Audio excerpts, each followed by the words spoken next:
নগদে নিয়োগে অনিয়মের অভিযোগে আতিক মুর্শেদ ও তার স্ত্রী জাকিয়া সুলতানা জুঁইকে জিজ্ঞাসাবাদের জন্য আগামীকাল তলব করেছে দুদক।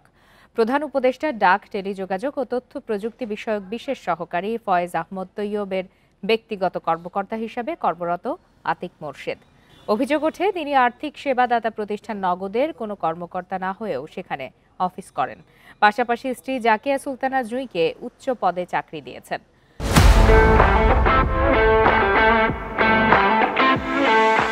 সম্প্রতি এ বিষয়ে সংবাদ মাধ্যমে প্রতিবেদন প্রকাশিত হলে শুরু হয় আলোচনা সমালোচনা। এরই ধারাবাহিকতায় নগদে নিয়োগ প্রক্রিয়ায় অনিয়ম ও ১৫০ কোটি টাকা আত্মসাতের অভিযোগে রবিবার অভিযান চালানো হয়। এ সময় কাগজপত্র বিশ্লেষণ করে জাকিয়া সুলতানা জুঁইকে নিয়োগের ব্যাপারে অনিয়মের সত্যতা পেয়েছে দুদক। এ কারণে সোমবার জিজ্ঞাসাবাদের জন্য দুজনকে তলব করেছে সংস্থাটি।